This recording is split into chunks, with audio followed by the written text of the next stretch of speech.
blesse mon cœur d'une langueur monotone. Je répète, blesse mon cœur d'une langueur monotone.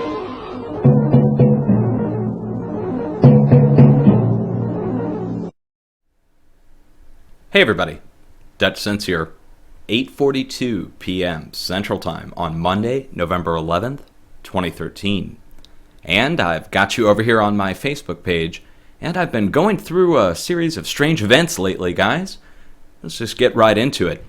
I've been having to issue a response now to the Philippines news agency, who ran a full story on me and a video that I put out on my YouTube channel. And this is on November 8th. I had put out a video showing a microwave pulse that we traced back to the formation of Typhoon Haiyan, also known as Yolanda. And that's the Philippines typhoon that caused so much damage, and so many people have been hurt in this storm. And I'd put this video out on the 8th, tracing it back. Now that was as the storm was hitting, and we didn't know how much damage was currently taking place in the area, but it's just significant amount of damage has happened. Now, on the morning news in the Philippines, they issued a response debunking me, quote unquote, in the video, and they raised several important questions and say several incorrect things about me personally that I'd like to correct, and that's what I'm going to do in this video. Overall, I guess this video is probably going to be an hour long, because first we're going to have to listen to everything they say, and then I'm going to respond to each point that he makes and provide the proof that he says I don't provide in my video, which I do provide in the video. Directly below the video is a full description with all the links backing up everything I'm talking about, the science, Michio Kaku talking about it on ABC News, Weather Channel covering it, US Navy, CNN. We've got the History Channel. We've got multiple documentaries on the subject. I've got peer-reviewed scientific papers, experiments done in the laboratory, all provided down below the video. Now, he says there's no information provided on past storms either, and I fully provided Sandy, Frankenstorm, Lekima, Crosa, recent typhoons. I didn't just appear on the scene here covering this current Haiyan typhoon. The reason I was even watching background microwave imagery to begin with is because of the previous storms that happened. I put out videos going back through October. We watched storm after storm form out of these pulses, and then follow-up earthquakes, which we'll take issue with in this later on in the video. We're going to respond to each point that this hit piece generates. Now, they start off by calling me a conspiracy theorist. I'd like to point out that my logo is a blown-up pyramid. I do not believe in conspiracies. I believe in either truth or lie, and we prove one or the other. We go where it leads us. Sometimes conspiracies are true. Sometimes conspiracies are false. There's so many false conspiracies that we spend half our time debunking here online. And that leads me to the person who asked this question to begin with, who's a fellow truther that I call, and it's Montegraph. Of all people, Montegraph raised the question first. That's why I made the video to begin with. He asked, is this possible? Was the typhoon created? This led me to go look and see. I'd been watching previously, and of course, there it is. Forming at the same time that the typhoon starts, the microwave pulse happens and the rotation begins. If that was just one time, I'd say okay. But below the video, I've provided proof. 7 previous storms. 7. All the previous typhoons that have just recently struck, Crosa, Francisco, Wipfa, Lekima, those storms came out of microwave pulses. We've documented it. It's undeniable. Everything I'm getting ready to show to you in this video is backed up by peer review.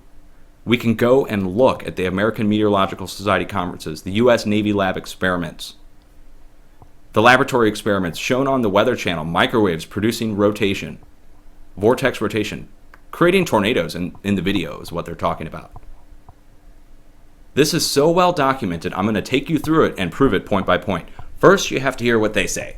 Okay, so we're going to play their whole video first. It's 13 minutes long. It's a lot of propaganda about me personally that's not true. They say they don't know who I am. They say they don't know who I am and that I'm anonymous. No, I'm not anonymous. I'm right out here. You can just search me. I've got a description of who I am on my website. You guys can look me up. There's a lot of BS that comes up, hit pieces that people have written, but just go through that. Go find my description. You can ask somebody. You can ask my 5,000 friends on my personal page, or you can come over to my public page where I have my picture posted, and you can go down through and read my descriptions. Now, I've issued my response officially in text to the scientist already here on my page. Okay? And this should answer some questions to Monty, Montegraph here, who asked the question to begin with. I hope this answers everything, Monty. All the links that I provided. And when I say I provided links, look, I provided links. And we're not talking my own research. We're talking backed up, peer-reviewed papers, documented laboratory experiments, etc. It's almost like the scientist just overlooked all that. He even said that earthquakes aren't related to frequency. Now, we're going to go through that later. First, like I said, let's listen to their response. Okay, guys? Much love. Thanks for hanging in there. And this video, like I said, it's going to be pretty long. Cheers. Conspiracy theorists are at it again. Netizens have mixed reactions on a YouTube video which claims that Typhoon Yolanda was man-made. The speaker in the video, who introduced himself as Dutch Sins, said microwave pulses from radar installations triggered the typhoon. Here are excerpts from that video.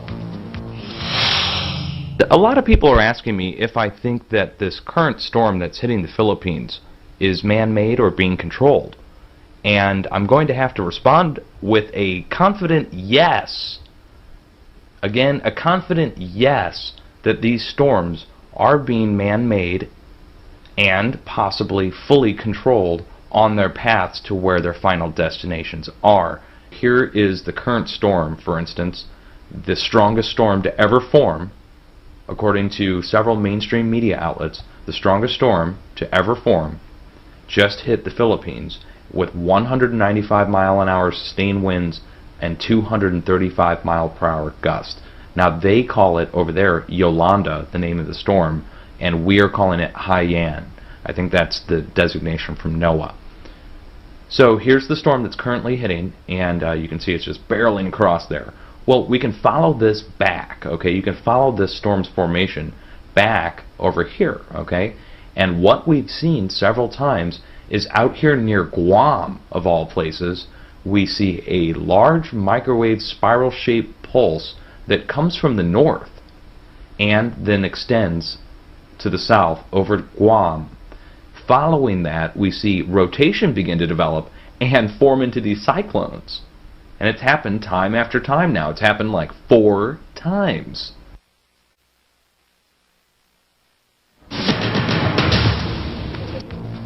All right, that is the excerpt of the video. Now, reacting to that video, Project NOAA Executive Director Dr. Mahar Lagmay tweets, the statements were, quote, incredible and illogical. He now joins us on the line to tell us more. Good afternoon, Dr. Lagmay. Hi, PJ. Good afternoon. Well, obviously, you've seen the video yourself. As Carmina and I were talking about it earlier, to many who are not as educated in your field may believe it, but is this true? Is there a possibility that a microwave pulse from any ultramagnetic,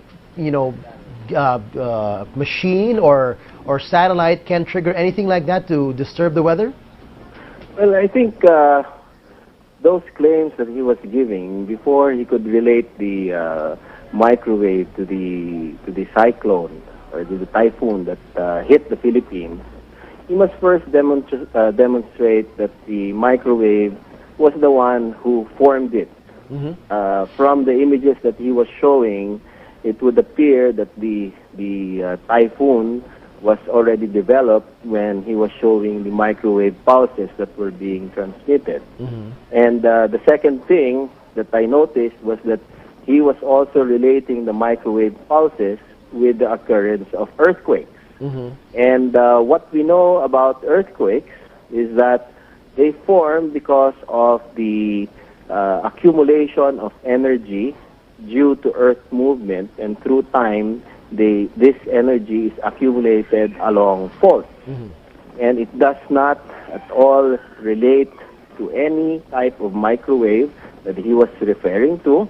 And in that sense, I would think that that person who keeps on stating or mentioning the word Stanford to boost his credibility, I think is just pulling a trick on us. Okay, but the video that he's using, though, when he backtracks the formation. Can you speak up, please? Yeah, okay. Professor Dr. Lagmay, the video that he was using with the different colors, he backtracked the formation of the storm. That is legitimate. That he did not fabricate. In your thoughts? I'm sorry, I could not hear you well. Okay, we'll try to up the volume a bit. Going back to the video that he used to show the formation of the storm, that was actual video of what had happened in the past week. He did not fabricate that portion of the video? I think he was getting it from the normal websites of some government agencies. And he was trying to relate all of these cloud formations to the microwave pulses that he was seeing. And he was just trying to demonstrate that such curves that would appear would come up or correspond to these transmitted pulses. But he must demonstrate that well. I mean, as a scientist, there's a long and rigorous process to demonstrate that microwave is related to the formation of all of these curves that he was showing and to the formation of clouds. And it's not just possible to come up with a Google image or video of what he was demonstrating, which is hard to test and hard to examine, and come up with incredulous statements about the relationship of these microwave pulses. It's just not possible in science. So as a scientist, I would prefer to first see the evidence. He must demonstrate it. It's an hypothesis. Everybody is entitled to make an hypothesis, but he must be able to demonstrate it well, clearly, and it must be repeatable. As of the moment, there is no reason to believe this person. Okay. He also, towards the end of his video, was sharing about his thoughts on weather warfare. I mean, obviously, it shows that he's one person who seemed to have believed in this conspiracy theory that some superpowers in this world have felt that they've discovered ways to manipulate weather. Your thoughts on this kind of, conspiracy theories that technology even exists? The closest that I know where I've heard discussions about it is climate engineering. There are research projects that want to test whether it is possible to inject aerosols and sulfur into the atmosphere. It's a project that was shut down by government because of public complaints. This project intends to inject SO2 and sulfate into the atmosphere, and depending on where it is injected, it will cool down the earth, and they say that it is possible that the amount and the location where you put it could control the climate in any particular region. So that's the closest that I know, and this one, the microwave theory or the conspiracy theory, has yet to be proven well. But what is there such a thing as a microwave pulse? Does this terminology exist? Hello? Yeah, Professor, can you still hear me? Yeah, what is a microwave pulse? Does this actually exist? Does this actually? A microwave pulse, does it exist? Yes. Is it real that there is such a thing as a microwave pulse? Whether or not it can affect weather or not. It's part of the electromagnetic spectrum. We see it as visible light. The colors, the colors that we see, that's part of the electromagnetic spectrum. The shorter wavelengths or the higher frequencies are along the wavelengths that generate the X-rays, the gamma rays, and then in the longer wavelengths we have microwave. And those waves are quite long wavelengths, and they are used for transmission of for communication and also for radar transmission. All right, so because it can be used for good purposes. And I see no relation as of the moment yet. There's no very solid demonstration of its relation with how it can generate cyclones, how it can make the water evaporate, accumulate in a particular area, and it's just not simply well documented in his Google video. All right. There was a portion in the video he was showing that around that area near Guam, most of it is orange, and then for a brief moment it flickers into yellow, and that's what he's trying to describe as that was the pulse, and that's what made this storm, you know, go bigger or finally form into a storm that is supposed to form. What could have caused that discoloration if he's saying it was There are micro? many coincidences that we find in nature. So there was one that he presented, and he just made this, what do you call this, click that corresponds to the microwave. Anybody can do that. Right. You don't prove something through your golden voice or the way you speak it out or present it. And what he was doing was he was trying to name drop the Stanford University to boost his argument. But he's not even using his real name to begin with. All right, he's not even using his real name to begin with to identify himself. Did he identify himself? I don't think so. From what I heard, I haven't read through his blog though. We'll see. But let's just put it this way: in science, you have to demonstrate it. Right. It must be repeatable and it must be testable. He was not able to do that, and therefore it's not proven and it's not to be believed. All right. Beyond this one, there was another thing that I heard the other day, but I didn't read it myself. People are telling me it's online, that there's another conspiracy theory that this defied the laws of physics because of the size and the strength of it. Is this as well plausible that the sheer size of Yolanda or Haiyan defied the current laws of physics, or is this climate change? Well, the foreign meteorologists say that this is the most powerful typhoon ever to make landfall in recorded history. But when we look at the database of old typhoons, there are others, those that did not make landfall, that are bigger than Typhoon Yolanda. All right. So it's not necessarily off the charts in terms of being the largest. It's just the largest to make landfall. Yes. All right. Well, thank you, Professor, for sharing your insights on this video. It is causing a lot of confusion to viewers and our audience as well, as they keep tweeting us this video and asking us questions about it. But at least we will put this video of this interview online as well, so they can have a perspective from a well-known scientist as well. Dr. My final note is that if it's not proven, it's just simply arm waving. It's just an hypothesis. Anybody is entitled to do that, but they need to prove it in order to be scientific, in order to be considered as something as really happening. All right, very well said. Thank you so much for joining us, Project NOAA Executive Director, Dr. Mahar Lagmay. Thank you. Okay, well, you just heard their whole video. Now let's get into the response. They make several personal claims, ad hominem attacks I would call them, referring to me as conspiracy theorist. We'll just go ahead and disregard those. And they also say something about me being illogical and incredible, or at least the claims that I'm making are illogical and incredible. I take umbrage to that. This is a topic that is well reviewed. Experiments have been done. Professionals have come out and told us, and I intend to show you that evidence from their mouths, not mine, showing you that this is indeed a reality that began a while ago and carries on through today. Now, we can get into this. Let's just start by, is there a possibility that this could happen? That's what they ask. And his response is kind of priceless. He says that the storm already formed. Well, in the video, which I show, and it's linked down below, you can go watch the original, you can see the date and time stamp for when the pulse occurred and when the storm formed. You can compare them. And the rotation began after the pulse occurred. You can see it in the video. You can see it in the feed.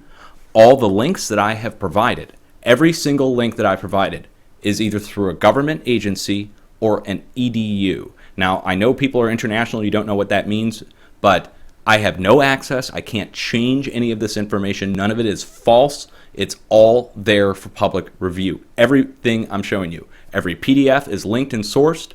I have not put up anything that is not linked and sourced. I've been doing this for 3 years now, documenting these things.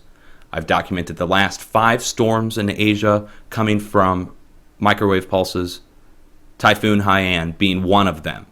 Let's also go into Francisco. Let's also go into Wipfa, Lekima, and we will. I've got them all linked down below, and you guys can review this for yourself. It's going to take you a long time to go through it. It's going to take me an hour to make this video. It's going to take you a month to go read everything, or more.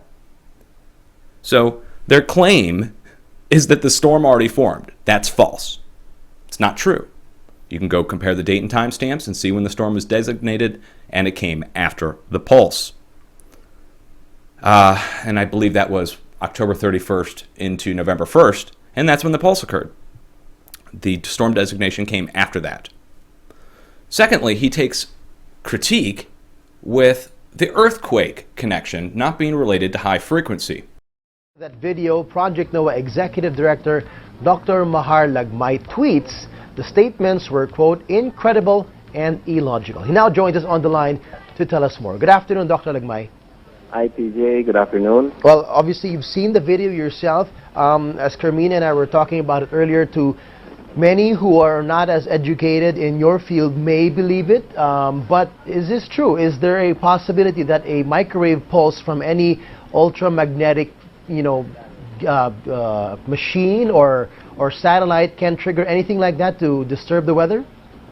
Well, I think those claims that he was giving before he could relate the microwave to the cyclone or to the typhoon that hit the Philippines, he must first demonstrate that the microwave was the one who formed it.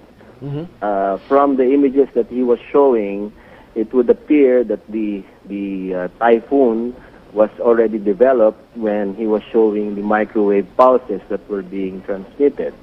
And the second thing that I noticed was that he was also relating the microwave pulses with the occurrence of earthquakes. And what we know about earthquakes is that they form because of the accumulation of energy due to Earth movement, and through time, this energy is accumulated along faults. And it does not at all relate to any type of microwave that he was referring to. And in that sense, I would think that that person who keeps on stating or mentioning the word Stanford to boost his credibility, I think is just pulling a trick on us. Okay. And that's blatantly incorrect. And in my response, I will put a link down below so that the good scientist, the good doctor, can go read up on what's called efficiency scaling. And it's in my whole post here on electromagnetic spectrum, which you guys can come check, covering HAARP, radar, high frequency, low frequency, very high frequency, the difference between them and what their effects are. And they're being turned into weapons. The doctor might not know this, that when a high frequency is emitted from a transmitter, it goes up into the Earth's atmosphere and ionosphere. It then modulates, cross-modulates naturally, the Earth does it, into a low frequency. That's how they're able to generate low frequency using a place like HAARP, let's say, or even from a radar. And so it is my contention when a high frequency is generated that indeed the resonance takes place, that the wave spreads out over a distance, forms into a low frequency just like they tell us efficiency scaling does, and there's your low frequency generated from high frequency. It's how they're able to generate ELF, extremely low frequency, using HAARP, the high frequency active aurora research program. And this is all documented. You guys can go look this up yourselves. Now, he then brings up Stanford. Of all things, he had to bring up Stanford and saying that I'm name-dropping Stanford in my video. Well, I encourage you guys to come over and check this video that he's talking about, and I'm showing in the video Climate Viewer, which is Google Earth, and it's overlaid with all the electromagnetic stations that we know of, and you can look at them and see where they are on the planet Earth. And I'm showing that in the video, and Stanford VLF is a program that the U.S. government sponsors, and it's through EDU, a college here in the United States, Stanford, and they run a whole program where they bounce VLF signals using high frequency from HARP. Here we go, Stanford Star Labs HARP website. I mean, I'm just showing you guys what they have done. Here's the Wayback Machine. It goes back into the 90s. Here we are back in the year 2000. They have a website up explaining how they operate, how they generate VLF using high frequency. Now we know very low frequency is used for something called earth penetrating tomography. Now we're going to get very technical here. Earth penetrating tomography is a way to look into the earth using waves, radio waves. And just like a bass speaker in a car will travel through, the bass sound will travel through the car and you'll hear it inside of your house, the same phenomenon happens on an even lower frequency. You can penetrate the Earth's crust and see oil deposits, underground bases, tunnels, those sorts of things. And this is all stuff that's documented here on my website. I've spent 3 years putting this information together with dozens of other researchers. We have page 1 and page 2. Page 2 is even longer than page 1. We can go through each description. You can see the earthquake connection. And just in case you don't believe me, I'm going to go ahead and play a video now where you can hear it from a doctor who specializes in the subject who was on the History Channel. Okay? So we'll watch this video next where Dr. Brooks Agnew explains how to make an earthquake, and then we'll get back into the rest of the response. Oh, one final thing before we get into this. Their other claim at the start of the video, they're asking, did he fabricate this? Did he fabricate this? All the links are from .gov institutional websites, guys. And they were all originally provided. Dr. Agnew experienced the power of ELF waves firsthand back in the 1980s. He was hired by an energy company to locate oil and gas using the same kind of ELF waves at much lower frequencies to carry out his search. It's a process called earth tomography. But during one particular incident, Dr. Agnew believes his use of HARP-like ELF waves accidentally triggered an earthquake. It was in the spring of 1987 we arrived in Roseburg, Oregon to use our ELF technology to search for oil and gas. Setting up that day, we had a little bit different results than we expected because the instant that we energized it, there was between a 4 and 4.5 on the Richter scale earthquake that occurred. We were so amazed about what seemed to be cause and effect. We get to an area that has a high propensity for earthquakes in an area known as the megathrust of the Pacific Northwest. We turn it on and an earthquake occurs. Dr. Agnew demonstrates how he may have triggered the quake. This is a scale model of what the area looked like in Oregon when we scanned for oil and gas in 1987. The strata right here represents the megathrust area underneath the ground. The rock represents the potential energy set up in the ground from a tectonic stress. What we're going to do is introduce ELF waves and demonstrate that it can in fact trigger an earthquake. In this case, Dr. Agnew is using a stereo speaker to produce the ELF waves needed for his demonstration. ELF waves, extremely low frequency waves, are just like a subwoofer. In your car, you can actually feel the vibrations through your body. ELF waves are the same way. They vibrate the earth, and at right resonant frequencies, they can have devastating effects. When the speaker is activated, ELF waves begin to emit. Tiny vibrations in the sand are detected. Then a few seconds later, the rock representing a fault line shifts. As you can see, in a very few seconds, the resonant frequency built up in our model released the potential energy in the rock. That concussion, on a real scale, would have been felt for 100 miles. These conditions are already set up in the ground. All it takes is the activation energy to make the release happen. This is a small scale, and we're only using 30 watts in this scale. When HARP's broadcast array in Gakona, Alaska sends pulses of ELF waves into the ionosphere, the waves get reflected back down and pass through the earth and ocean. If 3.6 million watts of ELF waves were purposely or accidentally aimed at an already unstable fault line, it could, according to Dr. Agnew, cause a tremendous earthquake. Looking at just simple instabilities, what does it take to create an avalanche? A guy walking across an unstable ice field. What does it take to trigger an earthquake? The right signal coming in when the pressures are already built up and they're at their threshold. That feather, and in our case that hammer, releases that energy. And in that sense, I would think that that person who keeps on stating or mentioning the word Stanford to boost his credibility, I think is just pulling a trick on us. Okay, so now we're getting a little bit more frisky here. Let's get into some of these claims, and he's starting to take a little bit more of a aggressive tone towards me there at the end. But let's get into this. He says it must be demonstrated well. And then they ask, is microwave related to cloud forming? Which he says, no, it is not scientifically possible. And he asked to see the evidence, and he said it has to be demonstrated over and over again. Well, since people don't click the links down below the videos and don't bother to check the posts that have been made over the last 2 years and refuse to listen to me personally, I'm going to go ahead and include the next round of videos where you can hear it from the talking heads on TV, where they fully explain how frequency can induce CCN, which is cloud condensation nuclei, the precursor to rain.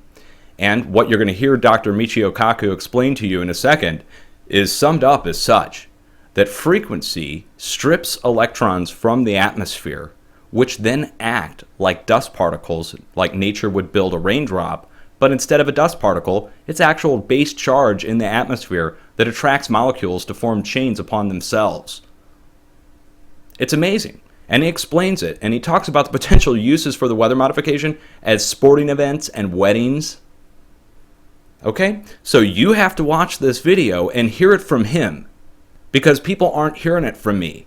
They refuse to hear it from me. They call me a conspiracy theorist. Is Michio Kaku a conspiracy theorist? I don't think so. I mean, what is it going to take? Bill Nye the Science Guy to come out next? Really, here's Michio Kaku explaining it and the current U.S. military operations that are doing it. We're going to also get into the scientific experiments that have been done that prove microwaves induce rotation. Here's the Weather Channel. We're going to prove that the U.S. Navy already did it at the start of this year in the atmosphere using HAARP. Massive superheated areas. We're going to prove that radar can do it through places like SPEAR, transmission of electricity, heating at a distance. Once all that's proved, I think that's going to pretty much settle the debate, and the doctor and other professionals are going to have to do some reading.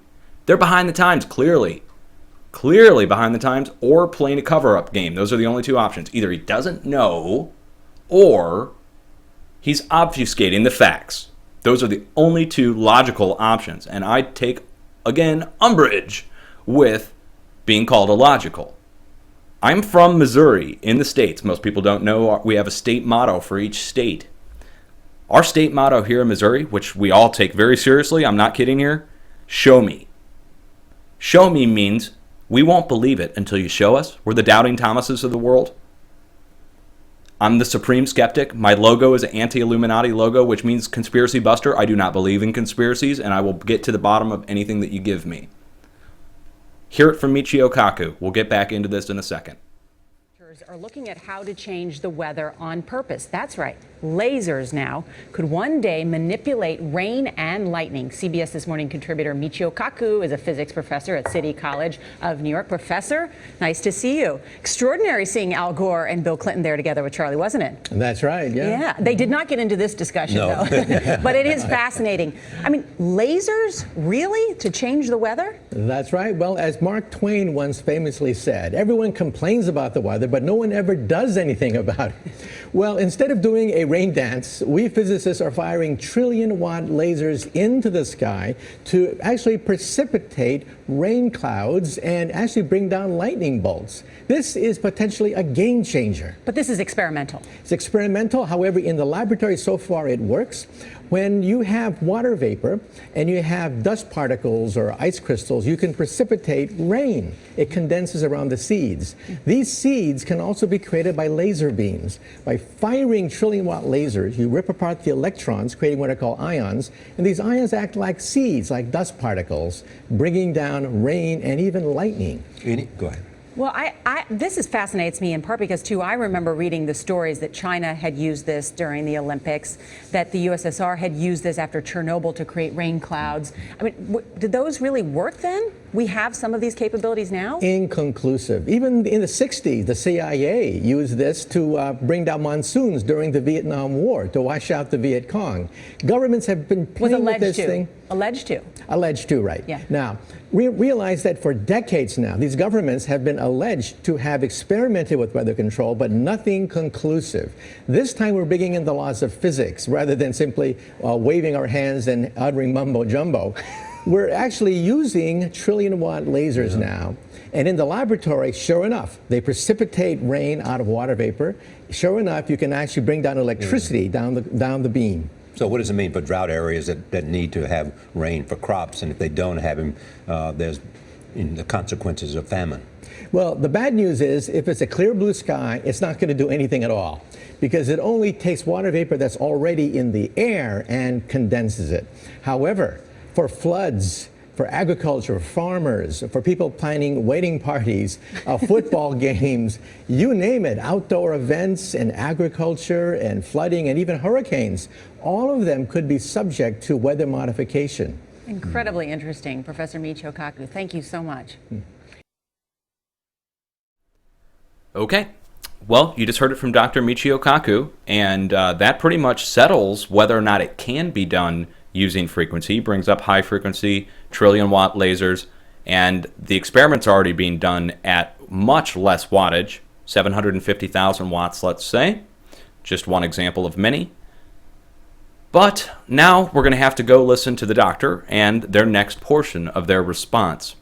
And in this next portion, he brings up something which I urge you guys to read right here. Before you hear what he has to say, hear what Secretary of Defense William Cohen said in 1997, and here's the transcript in case you don't believe me from defense.gov.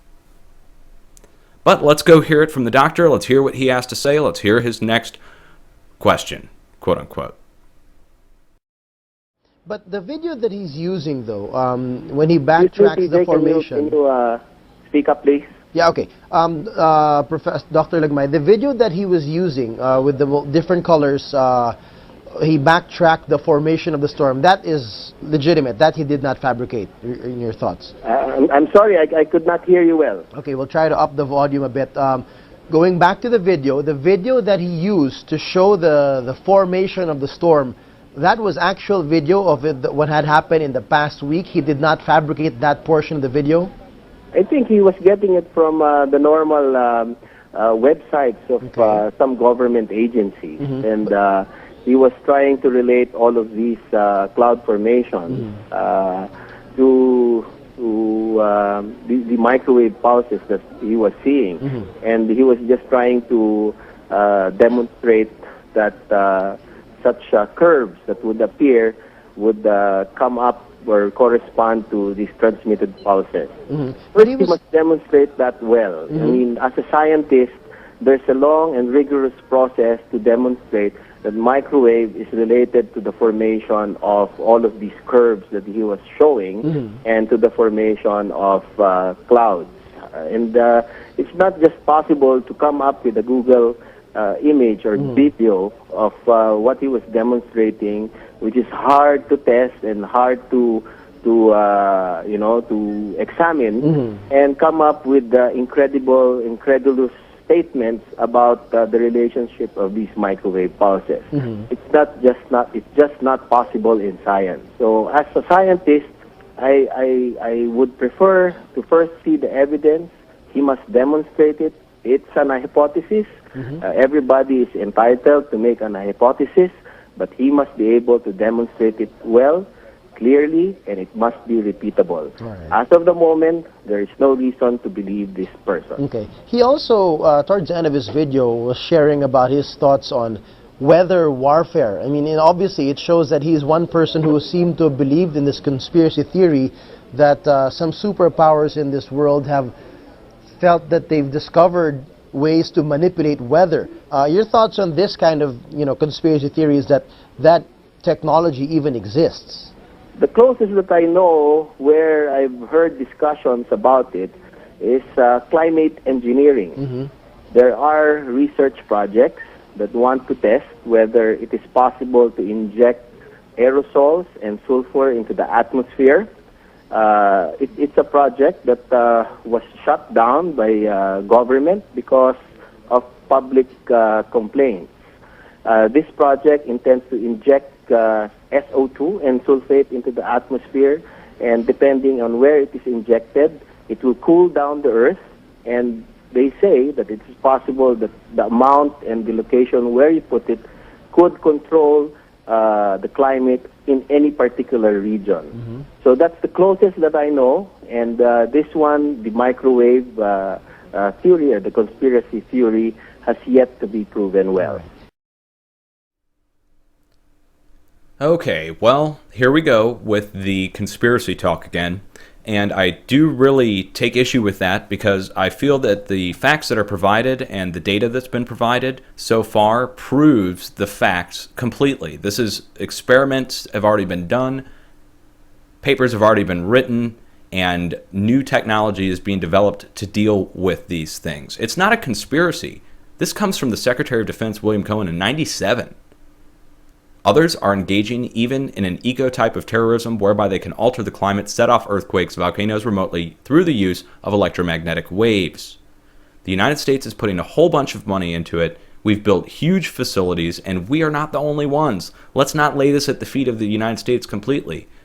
We've got China, we've got Russia, we've got several other countries involved, and we've documented that over and over again. Is it a conspiracy theory? No. Dr. Michio Kaku just confirmed it. Here it is, all the way back in 1985. He brings up geoengineering aerosols, and he lies and says that the aerosol programs are no longer in place and that they don't spray anymore. Those government programs were discontinued, he said. This is the doctor that you just heard. And that's a blatant lie. We've got the 2012 and 2013 current cloud seeding operations, and it's not for SO2 solar radiation management of sulfides. We're talking the spraying of silver iodide for precipitation enhancement. This is undeniable proof. These are companies that do it here in the States.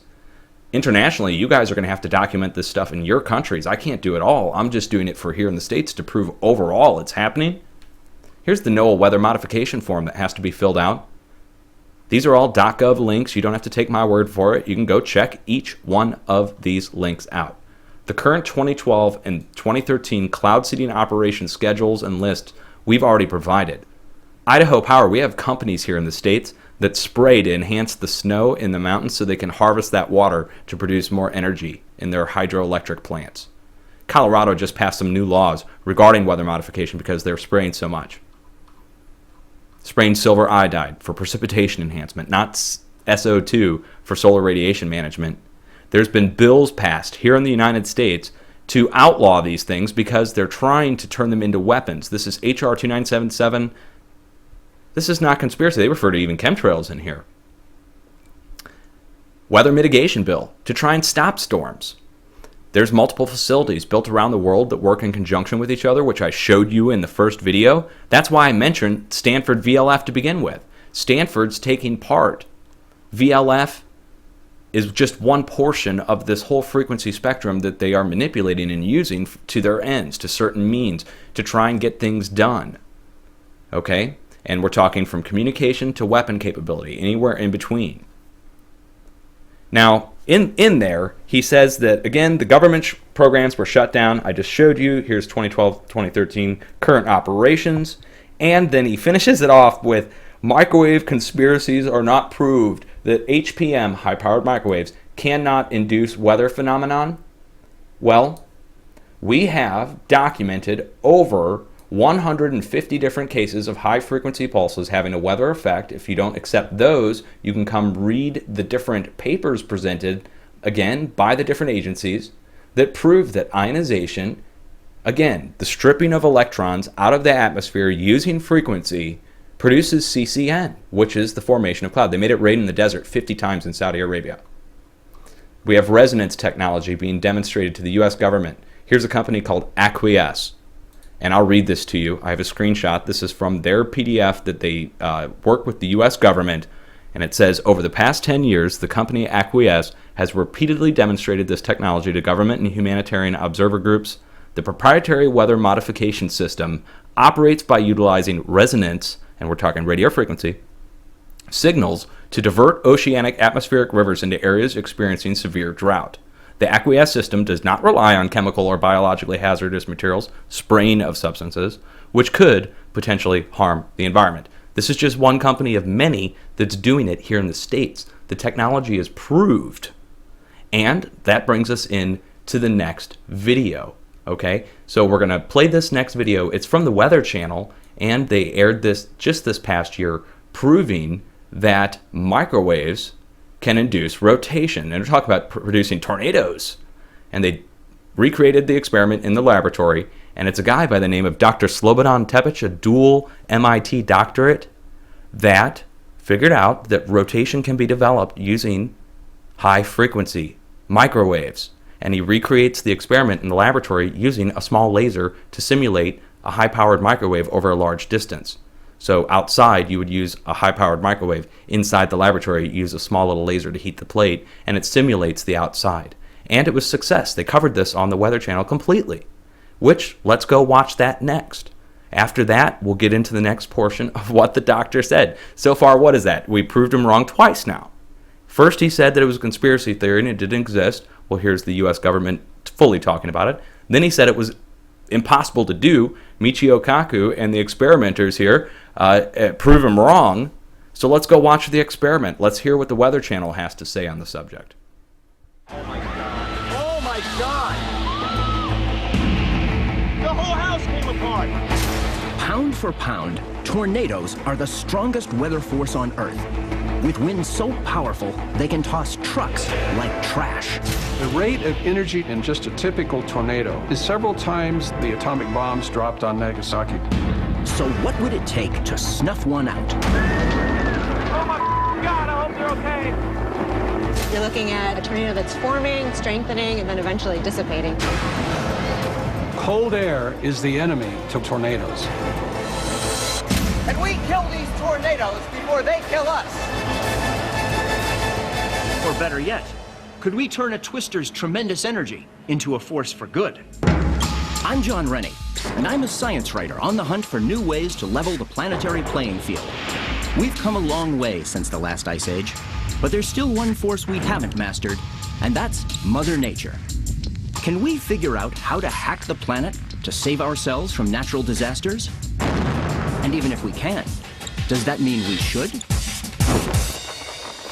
With the power levels involved, it would be awesome if we could harness that energy. I mean, with like a windmill, it seems like you'd get that windmill going pretty fast. I don't think that's such a good idea, Brian. I remember reading that windmills have kind of a fail-safe worked into them, and they won't really go at more than 40 miles per hour. Also, I wouldn't want one to break off in the middle of a tornado and become some sort of horrible projectile. I actually read about this guy in Switzerland who plans to kind of make his own tornado and then harness the energy from it. Build a tornado? I'm not completely sure how it works, but it looks like he wants to try and trigger the formation of a vortex by shooting a bunch of microwave beams at the sky. A vortex? I like it. As hacks of the Earth go, that one sounds just crazy enough to work. After the break, I'll meet the man who believes the solution to our energy needs lies not in solar, nuclear, or wind turbines, but in highly controlled, man-made tornadoes.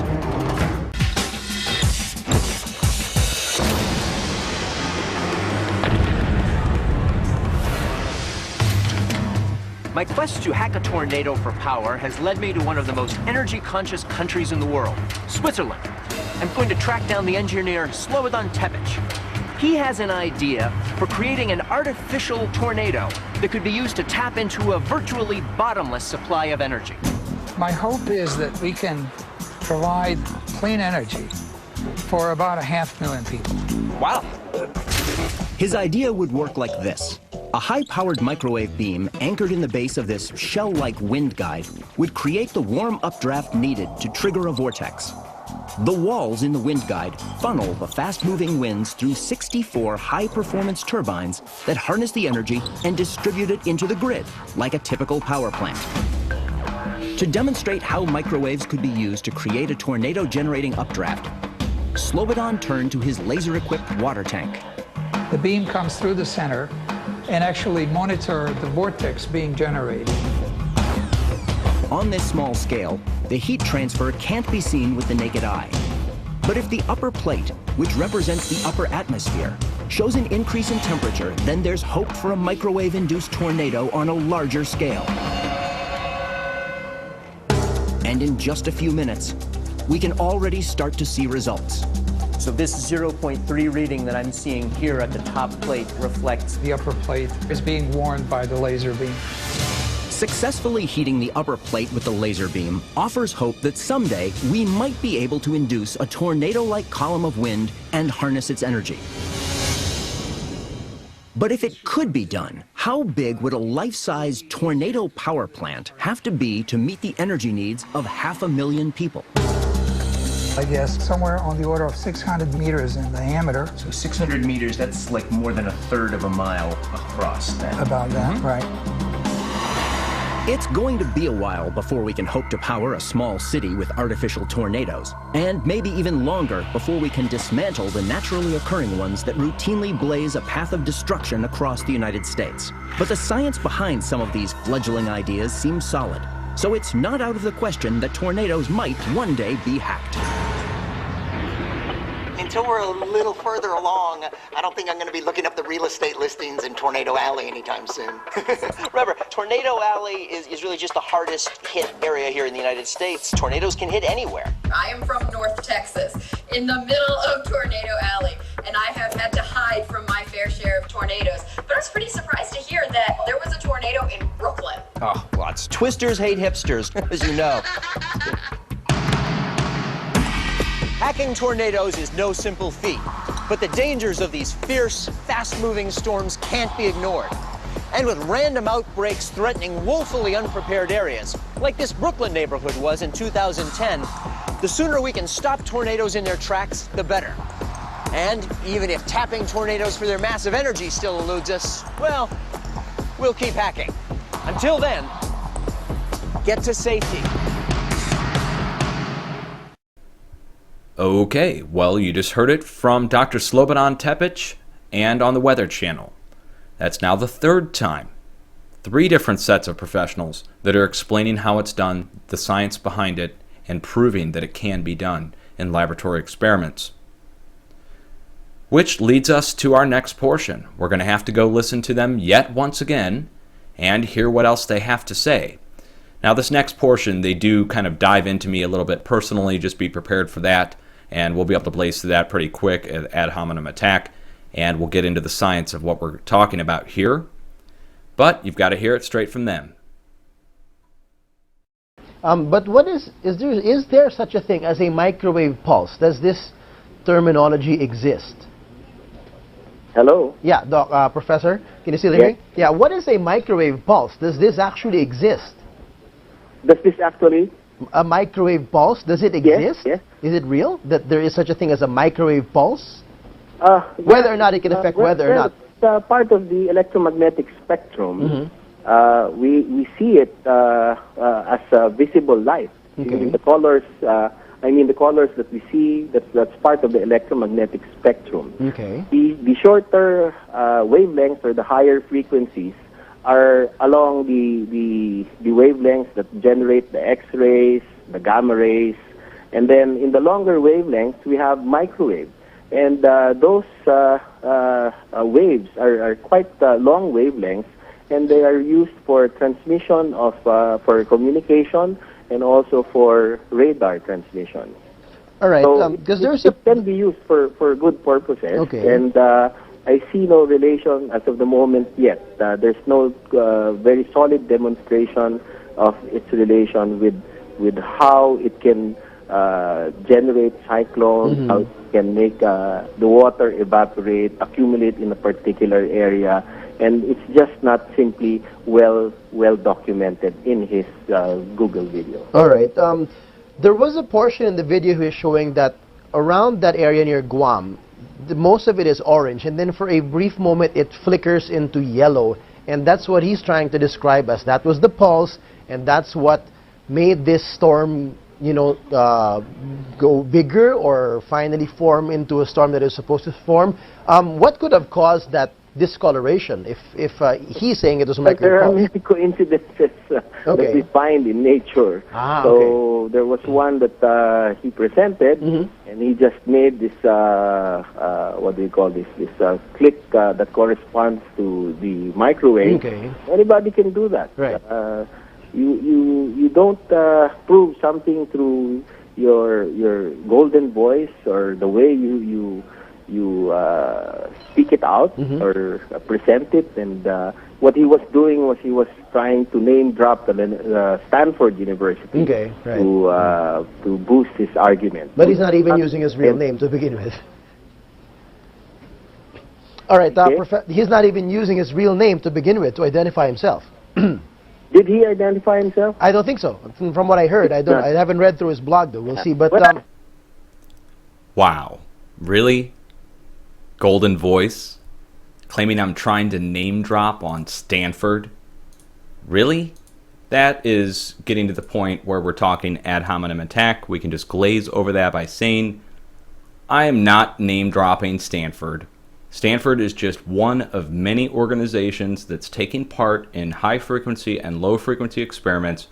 For instance, one we're looking at here, the one-hop buoy experiment, where a buoy was placed off the coast of New Zealand to pick up the high-frequency transmission from HAARP in Alaska, has what's called a conjugate point, a corresponding point on the southern pole, magnetically speaking, where if they put out a high-frequency pulse, it goes from Alaska up into the upper ionosphere and atmosphere, cross-modulates into ELF, VLF, very low frequency, and then when it gets down here back to the surface of the Earth on the South Pole, it cross-modulates naturally into high frequency again, and then the Earth bounces that back and forth in a band, so to speak, that they can pump full of electromagnetic frequency, and they can put a huge amount of electromagnetism into a magnetic band, so to speak, that goes from north to south pole, and it bounces back and forth for up to 3 to 4 days. When that happens, there's a modulation effect that happens and a resonance. Now, Stanford is just, like I said, one of many. We've got Leicester University, you've got Harvard, you've got Alaska EDU, just several colleges, institutions involved with every project that's going on. Now, one other thing he brings up is, again, at the start of this, he says that high frequency can't lead to earthquakes. Well, there's physics studies on the propagation of earthquakes through ELF, through modulated high-frequency heating. So we're talking about heating an area with plasma with high frequency, just like your microwave in your kitchen, only over a much larger area and much more powerful, much more focused, much more high-tech in the way they target these microwave frequencies. The stations that I showed in the video, again, you guys should go watch the original video, which we'll get to in a second here, and the confirmed forecasts that have happened, the other events that led up to this. But first, I want you guys to watch a video that I put out back at the start of 2013. And this is something I would encourage the doctor to watch. And if you guys haven't seen it before, you need to watch it. Where the U.S. Navy did the experiments. This is proved. You can watch the video. We're going to play that now. Then we'll get into the prior examples. We'll start with the most current typhoon, Typhoon Haiyan. And then we'll go back through Francisco, Witwa, Crosa, Lekema. These are all the most recent ones. If we have time, we can even jump into Sandy, Chantal, Irene, and this is here in the States last year, all influenced by high pulses, high-frequency microwave pulses. Between high frequency and microwave. There's no way to know. Now, one other thing that he says before we get into this, he says it's natural. That's the most crazy thing of all. He says it's natural. So we're going to prove, watching this U.S. Navy video that it can be done. Again, one more time, we're going to prove it can be done with the scientific experiments. Then we're going to get into the prior examples. I think that pretty much settles it. Then we'll go into the last portion of their little video here, which is just pretty much a rip on me saying that not to believe anything that I put out. Okay, so let's get into it. Without further ado, here I am back at the start of 2013 announcing a discovery made through HAARP and the U.S. Navy, generating plasma in the atmosphere. Cheers, folks.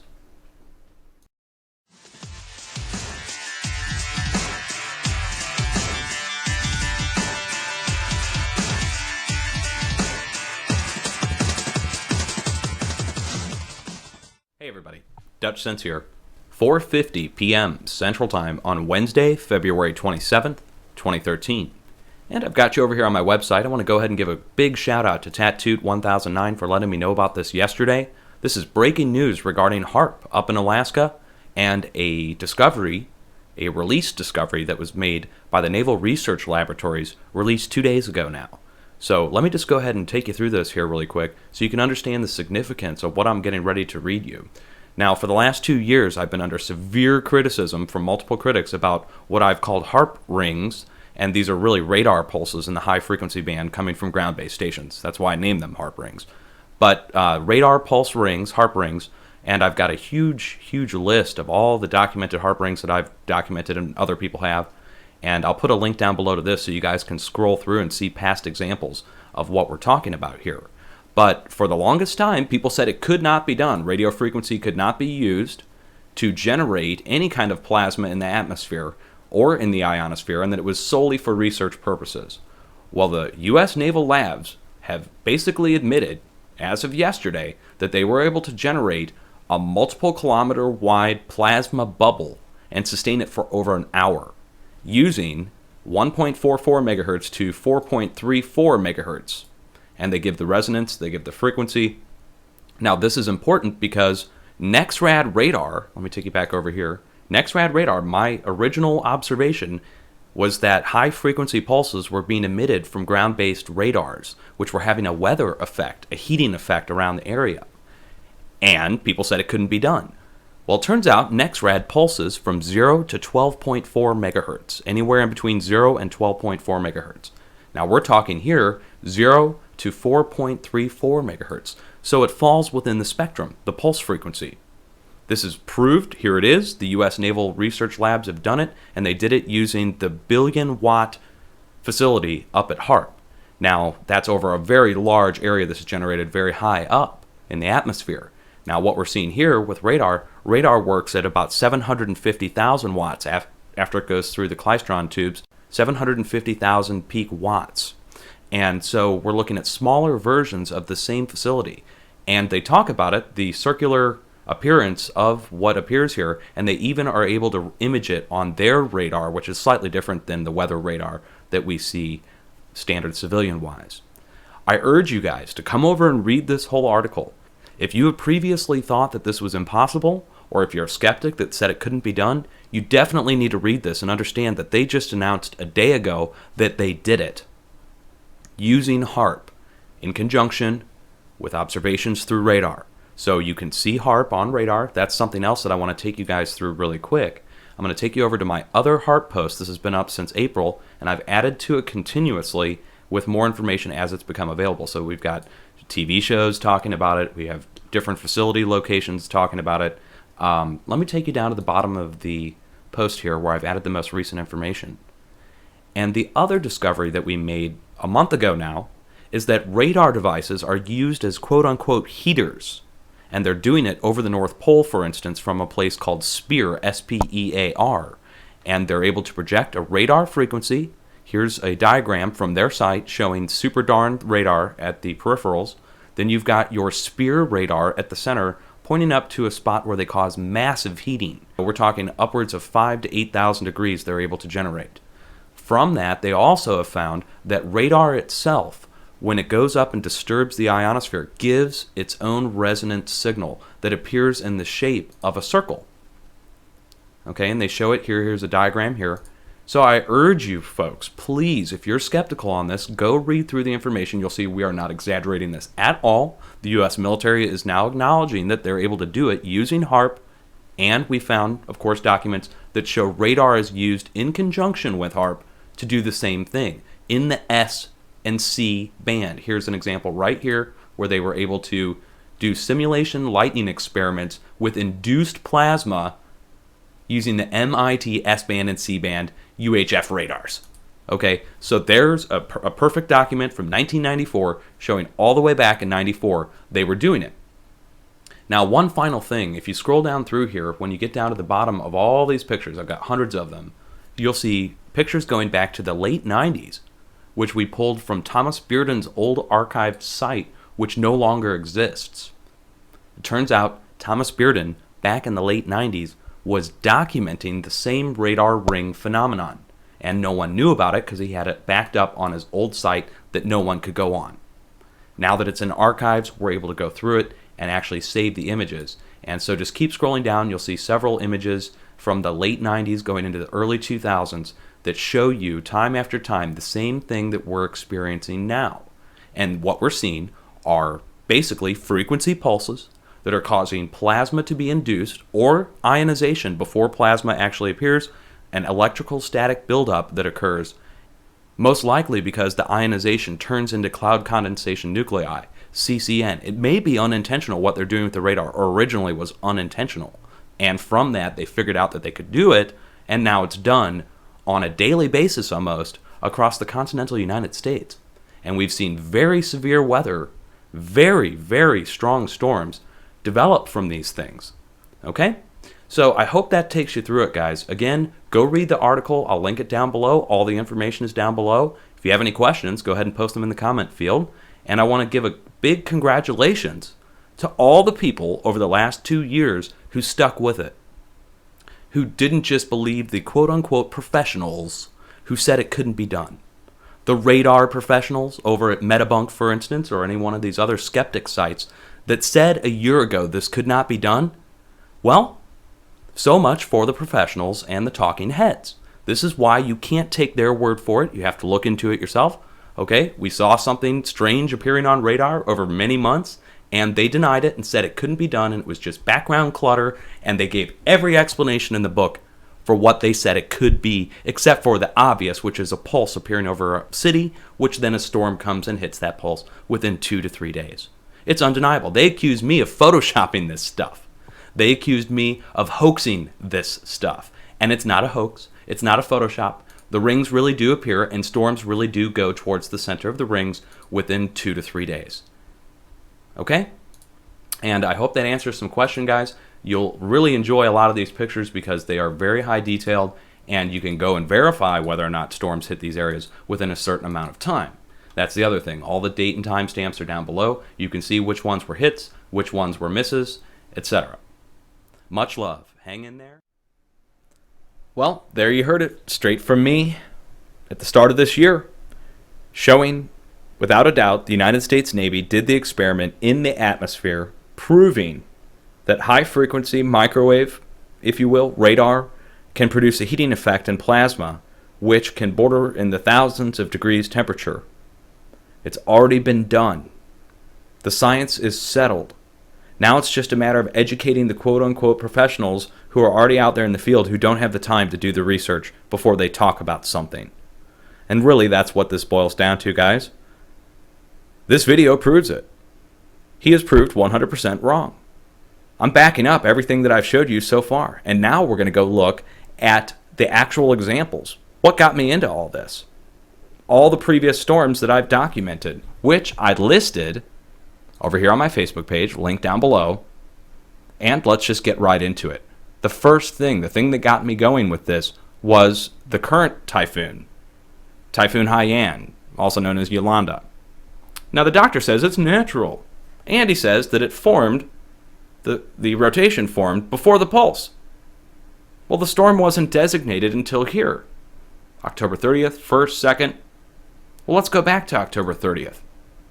Here we are on the 26th, 27th, and 28th. Let me zoom this in so you can see. 26th, up here at the top, 27th, 28th, and going into the 29th. There's our pulse. Wait for it here. It's going to be out here. There you go.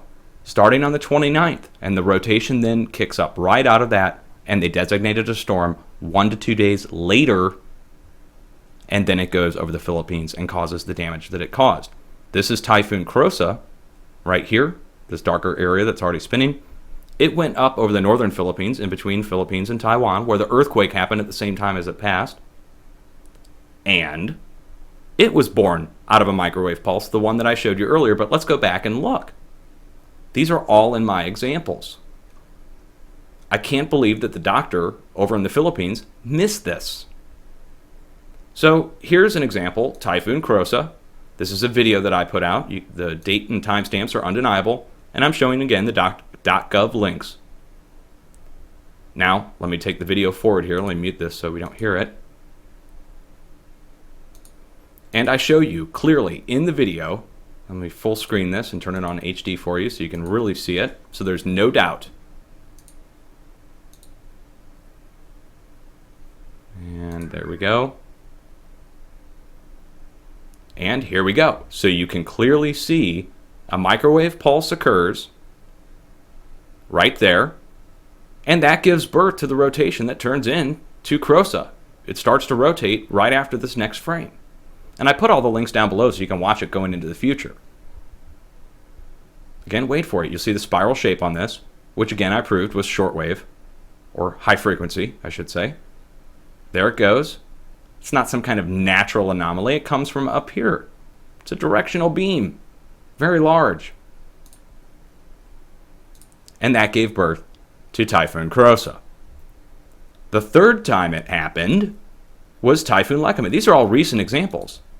Typhoon Lekema, born out of the original pulse that I showed you at the start of this video, but let's go forward in the video here and you can see it.